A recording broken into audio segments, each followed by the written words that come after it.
Let me tell you a story that still gets my blood boiling every time I think about it, but damn if it doesn't end with the sweetest kind of justice. I'm Sheriff Mark Harlan, County Sheriff for over 15 years in this quiet suburban corner of Texas, where the biggest crimes are usually kids tagging fences or the occasional DUI. But this was personal. It all started with my daughter, Emily, my only kid, 28 years old, a fighter through and through. She's got a congenital heart condition that's kept her in and out of hospitals since she was a baby. We're talking multiple surgeries, pacemakers, the works. She's tough, works as a graphic designer from home, but stress? That's her kryptonite. One bad day could land her back in the ER, or worse. And that's exactly what this HOA nightmare almost did. We'd moved into Willow Creek Estates about 5 years ago, after my wife passed from cancer. I wanted a fresh start for Emily and me, somewhere safe, with good neighbors, or so I thought. The HOA here is run like a mini dictatorship, with rules on everything from grass height to holiday lights. At the helm was Karen Whitaker, the self-appointed Queen Bee, mid-50s, always in yoga pants and a visor, clipboard in hand, patrolling the streets like she owned them. She'd fine you for a weed in your driveway, or if your mailbox wasn't the approved shade of beige. Everyone called her HOA Karen behind her back, but to her face, it was all fake smiles and community standards. The trouble kicked off on a sweltering August afternoon. Emily was driving home from a doctor's appointment, routine checkup for her heart. But she was wiped out, meds making her a bit foggy. She's careful, always, because any accident could trigger an arrhythmia. As she turned into our subdivision, there's this four-way stop where the main road meets the entrance. Karen was there in her shiny SUV, blasting her horn at some kid on a bike. Emily waited her turn, but Karen decided to floor it, cutting her off.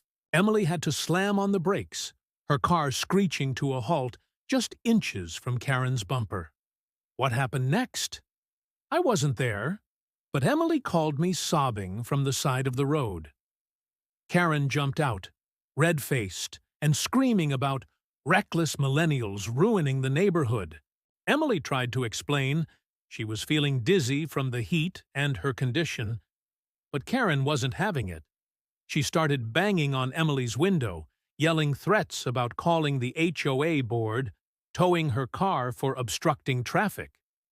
Emily, panicking, cracked the window to plead, but Karen escalated. She pulled out her phone, recording Emily like she was some criminal, shoving it in her face.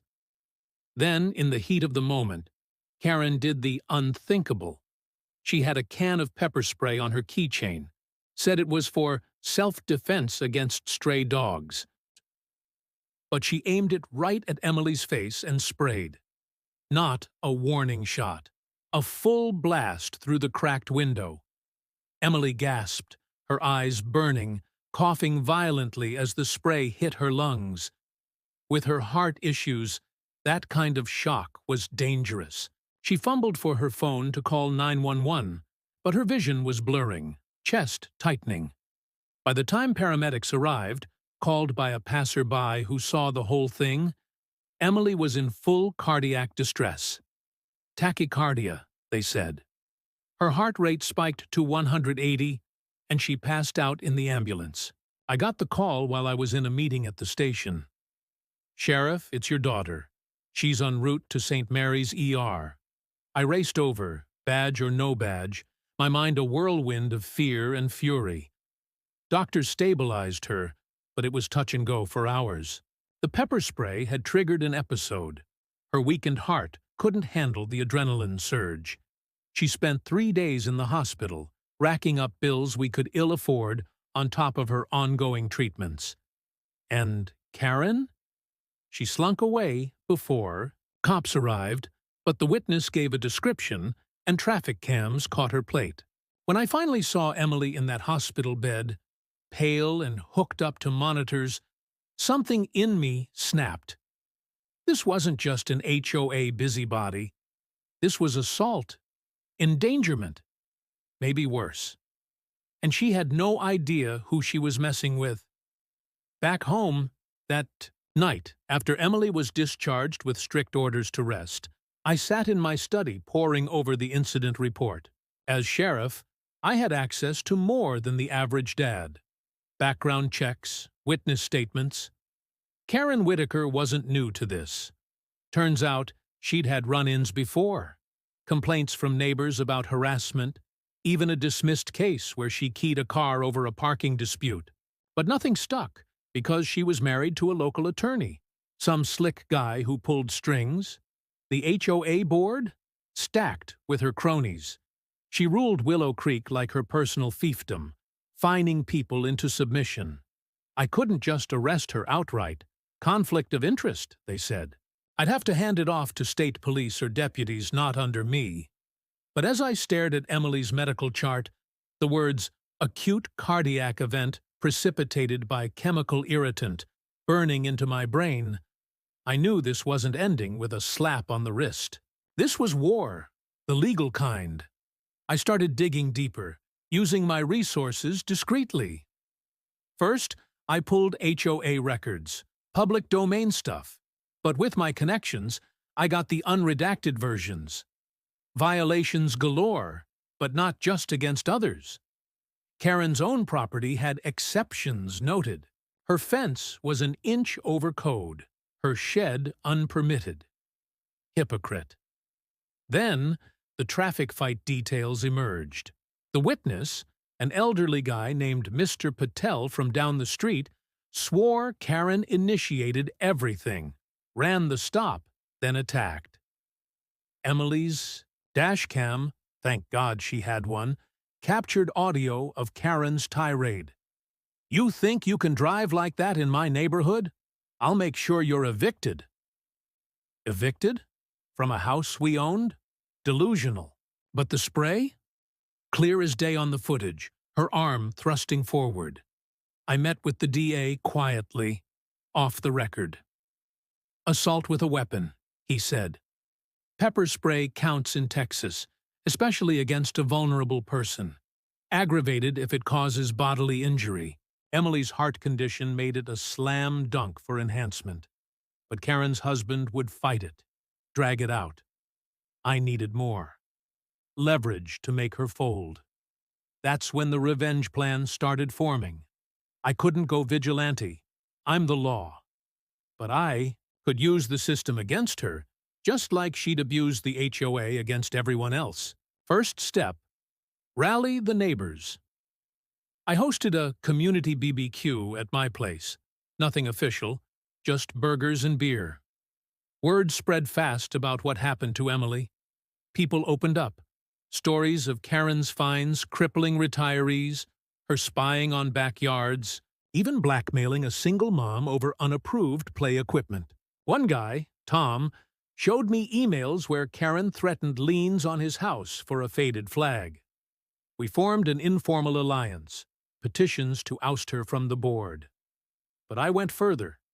As sheriff, I knew about code enforcement. Willow Creek's HOA bylaws required board members to be in good standing with local laws. An arrest? Grounds for removal. I coordinated with state troopers to handle the warrant, kept my name out of it. They picked her up at a board meeting, right in front of her minions. Handcuffs clicking, her screeching about, "Do you know who I am?" Priceless. Emily was home by then, recovering on the couch with her laptop, designing anti-HOA memes for fun. She laughed when I told her. First real laugh in days. But this was just the beginning. Karen posted bail, her husband lawyering up, but the charges stuck. Assault, reckless endangerment, felonies. Her reputation? Tanked. Neighbors started ignoring her citations, challenging fines in small claims. Tension built as the court date loomed. Karen tried to retaliate, sent anonymous letters to my office accusing me of abuse of power. But I had alibis, evidence. Then she upped the ante, filed an HOA complaint against our house for excessive vehicle traffic from the BBQ. Petty. I countered by having county inspectors, friends of mine, check her property. Turns out her approved pool addition, no permit. Fines incoming, thousands. The emotional toll hit hard. Emily had nightmares, her anxiety spiking. We'd talk late nights, her head on my shoulder like when she was little. "Dad, why are people like that?" she'd ask. I'd say, "Power corrupts, kiddo, but we're fighting back." It bonded us closer, but I hated seeing her suffer. Cliffhanger moment. The night before her arraignment, Karen showed up at our door, begging for mercy. "It was an accident," she whined. "Your daughter overreacted. I recorded it all. Legally. One-party consent state. Her admitting fault? Gold. But wait, there's more twists coming. This is just the setup. Stick around for how it all unravels." The arraignment day dawned like any other in our dusty Texas town. Hot, sticky, with cicadas buzzing like they knew drama was brewing. I stood outside the courthouse in my uniform, not officially involved but there for Emily, who insisted on testifying early if needed. She was still fragile, her face pale under the makeup she rarely wore but determined. "Dad, I need to see her squirm," she whispered as we parked. Karen arrived in a power suit, her husband at her side glaring daggers. She avoided eye contact, but I caught her whispering to him about settling this quietly. Little did she know, quiet wasn't in my vocabulary anymore. Inside, the judge read the charges. Aggravated assault with a deadly weapon. Pepper spray qualified under Texas law, especially with intent and harm caused. Reckless endangerment of a person with a disability. Emily's heart condition counted. Karen pleaded not guilty, of course, her lawyer spinning it as self-defense against a road rage incident. Bull. The dash cam footage was entered as evidence, and even the bailiff winced watching her spray blast through the window. Bail was set high, $50,000, because of her flight risk vibes, what with her husband's connections. She made it, but her face was a mask of rage as she stormed out. Back in Willow Creek, the fallout rippled. News spread like wildfire. Local paper ran a blurb. HOA president accused of assaulting resident's daughter. Neighbors who'd been silent for years started talking. At the grocery store, Mrs. Lopez from across the street pulled me aside. "Sheriff, Karen fined me $500 for my grandson's bounce house last summer. Ruined his birthday." Stories poured in via my anonymous tip line I'd set up at the station, disguised as a community feedback form. One was gold. Karen had been skimming HOA funds. Dues paid for landscaping maintenance, but invoices showed her personal yard guy getting paid double. Embezzlement? Maybe. I passed it anonymously to the state attorney general's office, who handle HOA fraud. Emily, bedridden most days, channeled her anger into research. From her laptop, she dug into public records, something her graphic design skills helped with. Mocking up timelines. "Dad, look at this," she'd say, showing spreadsheets of Karen's violations. Her own garage conversion turned into an illegal Airbnb, renting to weekenders without board approval. Noise complaints ignored because it was her. Hypocrisy fueled our fire. We decided to hit the HOA where it hurt. The annual meeting, coming up in 2 weeks. Bylaws said any member could call for a vote of no confidence if 25% signed a petition. I organized discreetly. No sheriff involvement, pure civilian. Tom, the flag guy, hosted signings in his basement. We got 40 signatures easy, stories binding us. One widow, Eleanor, tearfully recounted how Karen foreclosed on her late husband's estate over unpaid fines, forcing a sale. She smiled when the gavel fell, Eleanor said. Emotional stuff. Emily designed flyers, subtle, professional. Restore fairness in Willow Creek. We slipped them under doors at night. Karen caught wind, of course. She amped up patrols, finding anyone with a flyer visible. Then, personal attacks. She had her cronies vote to tow Emily's car from our driveway, claiming it was inoperable because of a flat tire from the incident stress. I laughed, called a deputy buddy to oversee, and it backfired when the tow guy refused, citing no violation. But she didn't stop. Anonymous calls to CPS. Wait, no kids, but to Adult Protective Services, claiming I was neglecting Emily's care for vendetta. Ridiculous, but it meant visits, questions. Emily broke down during one interview, her heart monitor beeping wildly. "She's trying to kill me indirectly," she cried to me later. I held her as she shook, my own rage simmering. Nights blurred into strategy sessions. I taught her about legal loops. Texas HOA laws require transparency, audits annually. Karen skipped 2. I filed a complaint with the Property Owners Association Oversight Board, state level. Meanwhile, court discovery began.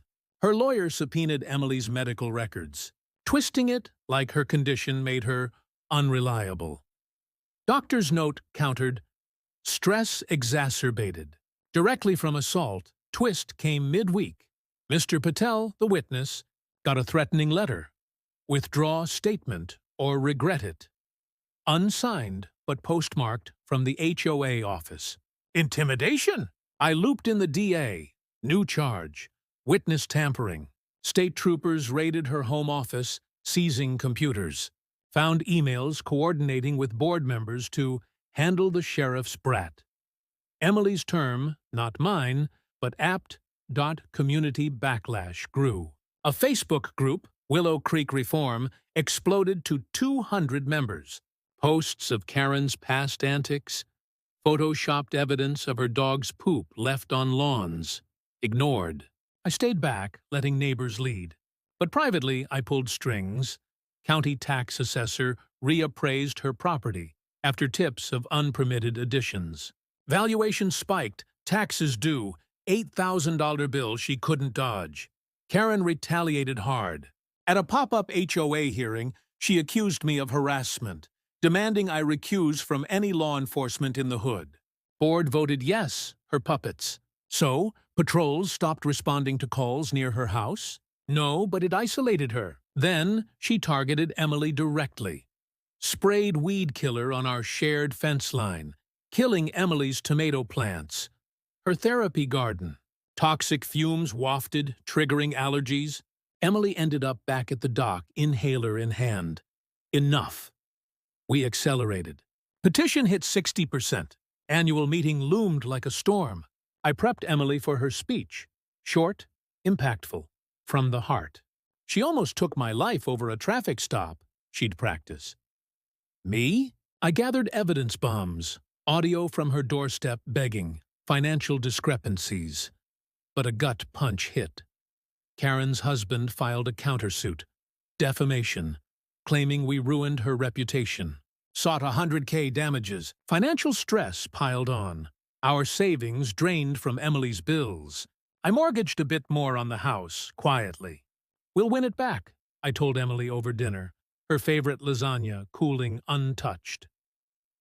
The night before the meeting, doubt crept. What if it failed? Karen could drag this year's, break us. Emily sensed it, squeezed my hand. Dad, you're the sheriff. But more, you're my hero. Let's end this. Cliffhanger. As we slept, a brick crashed through our window, wrapped in a note. Drop it or else. Vandalism. Tied to her. Proof needed. But the war escalated. This revenge was building, layer by layer. Legal trap by trap. But the HOA showdown? That's where tables turned hard. Section 3. The brick through our window shattered more than glass. It shattered any illusion of safety in our own home. I bolted upright at 2 a.m., gun in hand from the nightstand, heart pounding like it was Emily's episode all over again. She screamed from her room, clutching her chest, the shock sending her into palpitations. I called paramedics while sweeping the house. Nobody outside, but footprints in the flower bed led to the street. The note, scrawled in block letters: "Drop the petition, or your precious daughter pays more." No signature. But the paper? HOA letterhead, watermarked faintly. I bagged it as evidence, handed it off to state investigators the next morning.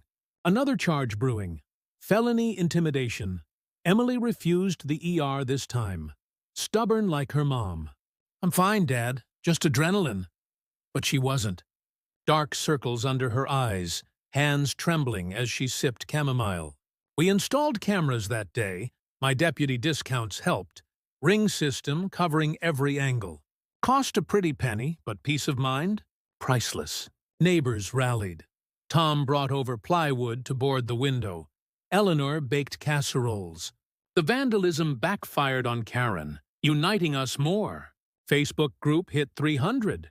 Shares exploding with iodine trade justice for Emily. The HOA annual meeting was set for Saturday at the community center. A beige box of a building where Karen held court yearly, doling out approvals like a monarch. We prepped like a trial. Emily scripted her speech, voice steady in rehearsals, facts over fury. I compiled a dossier, thick as a Bible, of violations, embezzlement hints, the works. Printed copies for all, thanks to a station printer after hours. Legal? Public records. Fair game.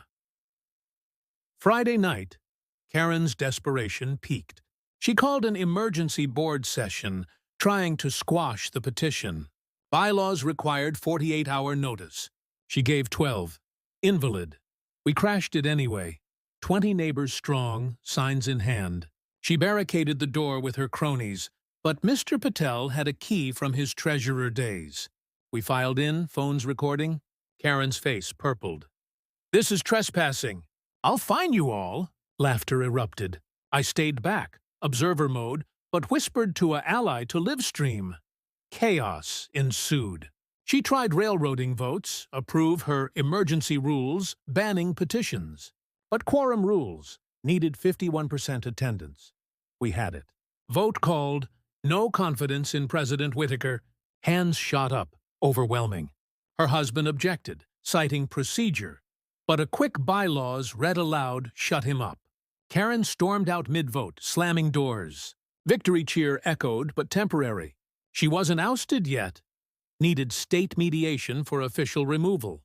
Post-meeting, retaliation swift. Fines reigned.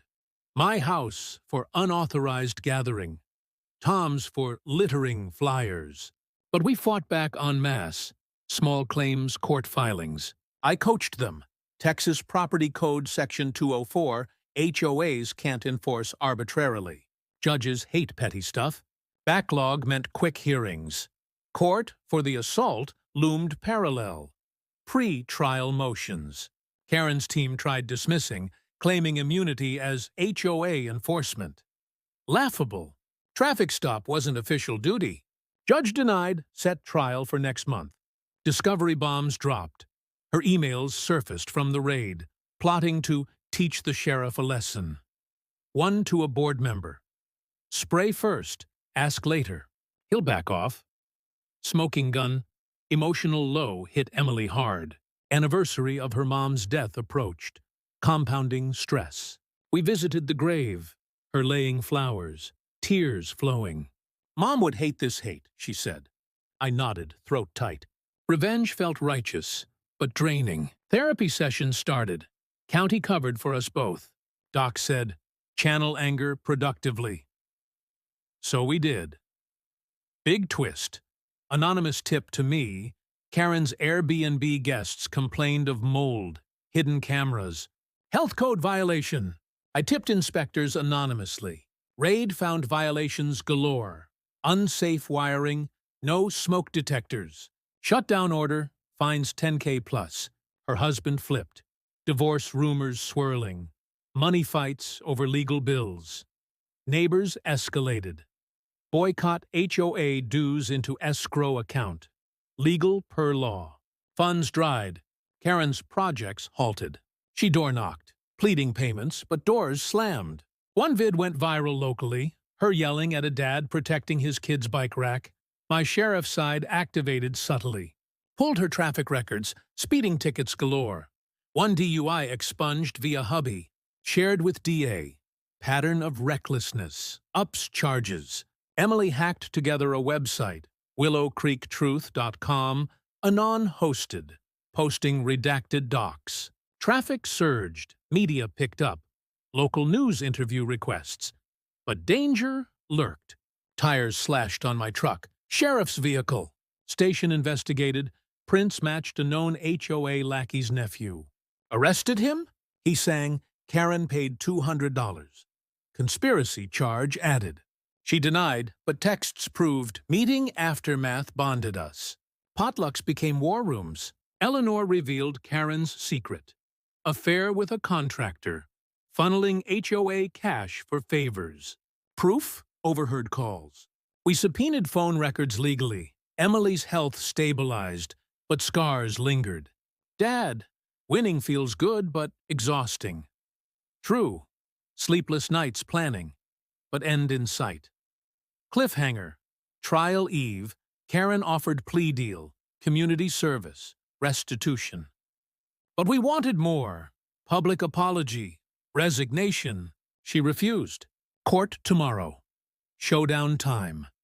The tables were turning, but one final push needed. Justice was close, tasting sweet. Section 4 trial day arrived like a thunderclap in our otherwise predictable Texas County Courthouse. A squat brick building that had seen everything from cattle rustling to domestic disputes, but never quite a drama like this. I suited up in my dress uniform, badge polished to a gleam, though I was technically just a spectator, or victim's family. Emily walked in beside me, her arm linked through mine for support. Not just emotional, but physical. Her heart monitor discreetly tucked under her blouse, a reminder of the stakes. She looked fierce in a simple black dress, hair pulled back, eyes steely despite the beta blockers dulling her nerves. "Let's bury her, Dad," she murmured as we ascended the steps, dodging local reporters who'd caught wind of the Sheriff versus HOA Queen saga. Flashes popped. I shielded her, growling, "No comment," like a mantra. Inside the courtroom, tension crackled. Karen sat at the defense table, her power suits traded for a dowdy blouse, trying for sympathy but failing. Her scowl gave her away. Husband beside her, whispering furiously, his tie askew for once. The DA, a sharp woman named Ramirez who'd taken the case personally after my discreet nudge, nodded at us. Jury selection had been brutal. Karen's team tried striking anyone with HOA gripes, but in a small town, everyone had a story. Final panel. Mix of retirees, working folks, one young mom who'd been fined for chalk art on her driveway. Perfect. Opening statements set the tone. Ramirez painted the picture vividly. On a routine drive home, Emily Harlan, a vulnerable young woman with a life-threatening heart condition, was viciously attacked by the defendant over a minor traffic misunderstanding. Karen Whitaker, in a fit of road rage masked as community enforcement, deployed pepper spray like a weapon, triggering a cardiac event that nearly cost Ms. Harlan her life. Gasps from the jury. Emily squeezed my hand, reliving it. Defense countered with spin. A unfortunate escalation in self-defense. Ms. Whitaker felt threatened by erratic driving. The spray was minimal. Lies. Dash cam would eviscerate that. First witness, Mr. Patel. He shuffled to the stand, swearing in with a tremor but voice steady. I saw it all. That lady ran the stop, then jumped out, screaming. The girl, Emily, was polite. Window barely cracked. Then pooffed, spray everywhere. Cross-exam tried rattling him. Weren't you far away? Close enough to smell the burn. Jury leaned in. Then Emily's turn. My heart ached watching her swear in, voice soft at first. I was just trying to get home after my cardiologist. The jolt from braking hurt my chest already, but when she sprayed, it was like fire in my lungs. I couldn't breathe. My heart raced like it would explode. I've had surgeries since I was 5. This could have been my last day. Tears welled, but she powered through, showing medical scars under her collarbone from pacemakers. Defense grilled her. Isn't your condition exaggerated for sympathy? Objection. Sustained. Ramirez redirected with hospital records, ER docs testifying via video, direct causation, chemical irritant-induced arrhythmia. Patient coded briefly en route. My turn came indirectly. Recordings played. The doorstep begging, Karen's voice tinny over speakers. It was a mistake, Sheriff. Drop charges, I'll pay bills. Admission. Defense claimed coercion. Judge overruled. Then emails from the raid. Her plotting. Jury eyes widened at handle the brat. Karen took the stand mid-afternoon. Mistake. Arrogant under oath. I was protecting the neighborhood. That girl cut me off. Dash cam replayed. Opposite. Ramirez tore in. You have a history of aggression. Keying cars, threats, exaggerations. But priors entered. Old complaints. She cracked, yelling, "This is a witch hunt!" Judge banged gavel. Sweat beaded her brow. As day one wrapped, we felt momentum. Outside, neighbors waited with signs. Subtle support. But Karen's glare promised more fight. That night, home under guard, I had off-duty deputies watching after the brick. Emily collapsed into sobs. Seeing her lie, it hurts. We debriefed with Ramirez over takeout. Strategy. Tomorrow. Character witnesses. Then closing. Day 2 dawned rainy, mirroring moods. More bombs. The embezzlement tip panned out. Forensic accountant testified on skimmed funds. Tied to assault motive? Stress from exposure, Ramirez argued. Karen's HOA role stripped mid-trial via emergency state order. Petition success. News alert buzzed my phone. Whitaker removed as president. Her husband paled visibly. Emotional peak. My testimony. Limited, but impactful. As a father and officer, I've seen violence. But targeting my daughter, knowing her frailty, unforgivable. Defense tried implicating me. Abused power for vendetta? No, ma'am. Justice is blind. Jury nodded. Closing arguments sealed it. Ramirez. This isn't about traffic. It's abuse of power, endangering a life. Defense flailed. Overcharge. Jury deliberated 3 hours. Eternity. We paced halls, Emily nibbling crackers to steady blood sugar. Verdict. Guilty on all counts. Karen gasped, collapsing into her chair. Sentencing in 2 weeks. Likely probation, fines, restitution. But felonies meant no more HOA meddling, possible jail. Courtroom erupted in cheers from our gallery. Judge threatened contempt, euphoria hit. But not over. Restitution hearing next. Emily's bills, $50K plus. Karen's assets frozen from civil suits piling on. Neighbors sued for fines returned. Class action brewing, but revenge layered deeper. Post-verdict. Her house hit market. For sale sign up overnight. Divorce papers filed. Hubby bailed. Airbnb shutdown cost her rentals. Community shunned her. Grocery stares, kids egging her SUV. Emily and I celebrated quietly. Ice cream on the porch. Her first outing. We won, Dad. But shadows lingered. Her health flares from stress. Therapy intensified. Cliffhanger. Sentencing day approached, but a twist. Karen appealed, delaying. And a final ace. My secret recording of her post-trial meltdown outside court. Admitting more schemes. Blackmail. No, evidence for perjury. The win was sweet, but resolution beckoned. One more push to total triumph. Section 5. The weeks between verdict and sentencing dragged like a slow patrol on a dead-end road. Every day laced with anticipation and the faint itch of unfinished business. Emily and I tried normalcy. Her sketching designs for local businesses from the couch, Me burying myself in sheriff duties, overseeing a string of burglaries that paled next to our drama. But Karen's appeal loomed like a storm cloud. Her lawyer filed motions claiming jury bias, inflammatory media coverage, anything to stall. Ramirez assured us, frivolous. Judge'll deny. Meanwhile, restitution calculations mounted. Medical bills tallied $72,000 with follow-ups. Lost work for Emily, even my time off. Karen's face at the verdict replayed in my mind. Shock melting into hatred. Her empire crumbling in real time. Community buzzed with aftershocks. Willow Creek Reform Group met weekly now, electing Tom interim president. Fair guy, ex-military, no nonsense. First act, audit all past fines, refunding thousands. Mrs. Lopez got her bounce house money back through a block party. Kids chalked "Thank you, Emily" on driveways. She blushed when I showed her pics. But Karen isolated, her house a fortress of drawn blinds.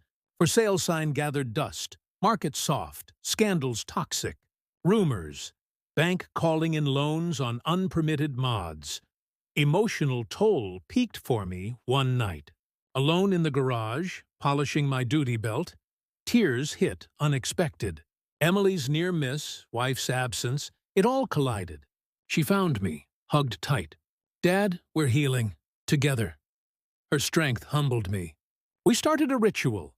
Evening walks, her pace slow but steady, talking dreams. She wanted to advocate for heart patients, maybe start a nonprofit. "Turn pain to purpose," she said. Inspired, I leaked redacted trial docs to a reporter. Ethical gray, but public service. Story hit front page. HOA tyrant convicted. Reign of terror ends. Karen's desperation showed in petty ways. Fake Yelp reviews tanked neighbors' side hustles. We traced IP to her. Harassment add-on. Then, bold move. She crashed a reform meeting disguised in a hat, ranting about injustice. Recorded, ejected. Viral clip, 50K views, comments roasting her. Karen downfall trended locally. Sentencing day finally came. Courtroom packed tighter than trial. Neighbors in force. Media banned inside but lurking out. Judge, a no-nonsense vet named Harlan, no relation, ironic, reviewed press and tense report. Karen's priors. Lack of remorse in psych eval. Defendant shows pattern of entitlement, he noted. Ramirez pushed hard. Maximum penalties. Victim impact statements crucial. Emily went first, voice clear. "You didn't just spray chemical. You sprayed fear into my life. My heart literally stopped because of your rage. I've fought illness forever. You made it war. But we won. Community stronger." Sobs echoed. Jury ghosts nodded along. My statement, "As sheriff, I uphold law. You broke it. Endangered my blood. Restitutions start. Resignation from influence is justice." Others piled on. Eleanor on foreclosure grief. Tom on threats. Karen's turn, sniffled apology. I was stressed. Overzealous. Judge unimpressed. Stress doesn't justify assault. Sentence dropped. 5 years probation. 500 hours community service at a hospital. Ironic, heart-wing exposure. 100K restitution? Bills plus pain? Anger management? No HOA involvement ever. Permanent injunction. Felony record. Job prospects nil. Gun rights gone. Pepper spray, tie-in. House arrest first 6 months, ankle monitor. She wailed. Bailiff cuffed for drama if needed, but complied. Appeal? Filed, but bond denied. Flight risk. Civil suits accelerated. Class action for embezzlement settled quick. 200K pool from her assets. Divorce finalized. Hubby took half, left her scrambling. Airbnb fiasco led to lawsuit winnings for guests. She bankrupt by month's end. Our wins compounded. Insurance covered most bills post-restitution. Emily's nonprofit launched. Heart Warriors Fund, raising 10K quick via GoFundMe shared from Trial Buzz. She spoke at events, voice empowering others. From victim to victor, her tagline. But personal revenge capped it. Using sheriff perks ethically, I coordinated code enforcement sweep. Her new apartment, post-sale, violated leases with her dog, banned breed from old complaints. Eviction notice, petty satisfaction. And the recording? Perjury probe from appeal lies, added charges possible. Emily's health rebounded. New meds, less stress. We planted new tomatoes. Fence fixed. Nights easier. Laughter returning. Cliffhanger. Bankruptcy hearing revealed hidden assets. Offshore account from Skims. Feds involved? Bigger fall coming. And a letter from Karen. Plea for forgiveness? Or trap? Triumph tasted real, but legacy building was the true win. Community reformed. Us unbreakable. The bankruptcy hearing unfolded in a sterile federal courtroom downtown, a far cry from our county's folksy justice hall, with its fluorescent lights buzzing like angry hornets and rows of suited lawyers shuffling papers like card sharks.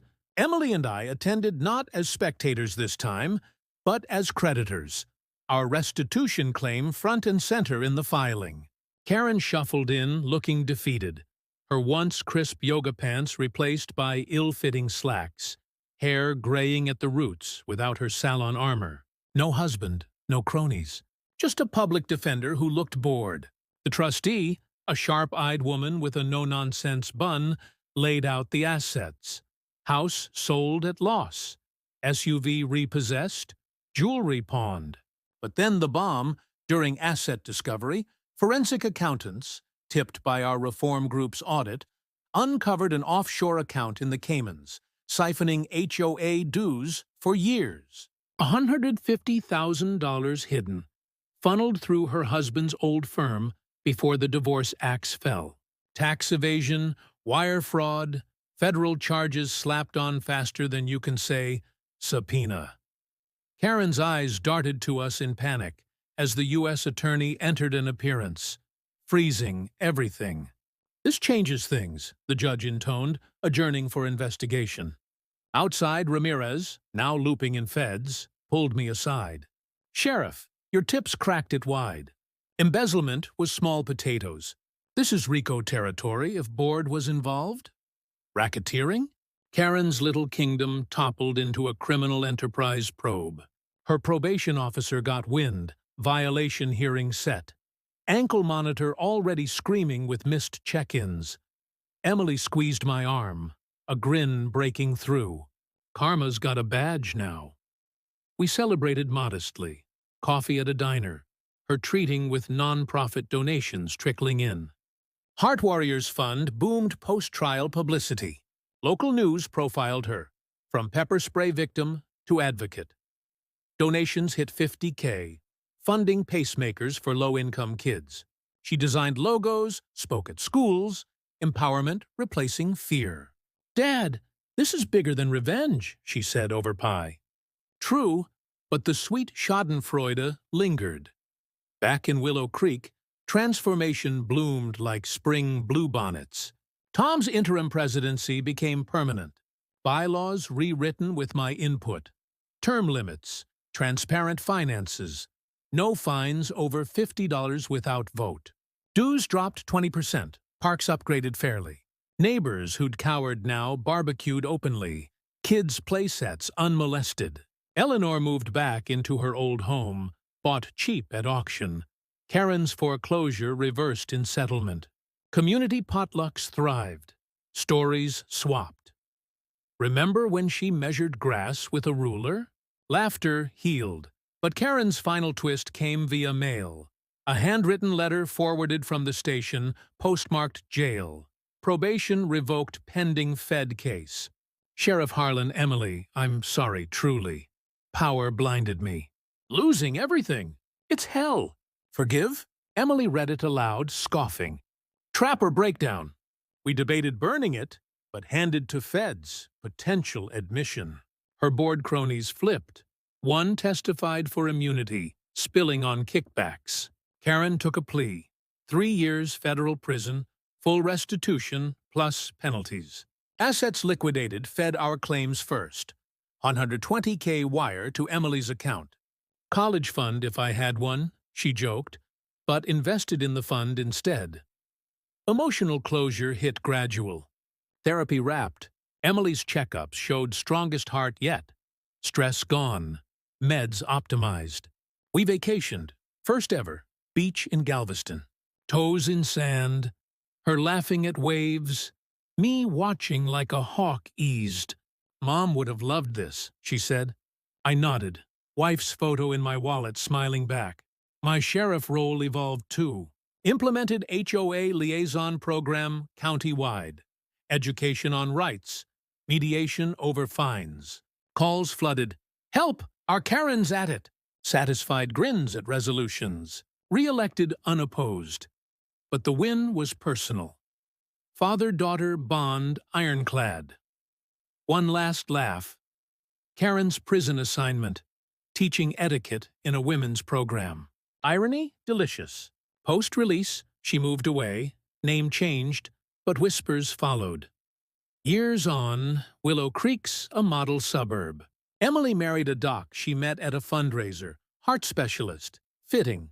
I walked her down the aisle, chest bursting pride. You saved me, Dad. No, kiddo. We saved each other. What's your HOA horror? That time a busybody nearly cost a life, but wits and law turned tables. Triumph through truth. Share below. Like if empowered. Subscribe for more wins against the Karens. And there it is, folks. The full circle from horror to heroics. Lessons. Know your rights, rally community, fight smart. Justice prevails always.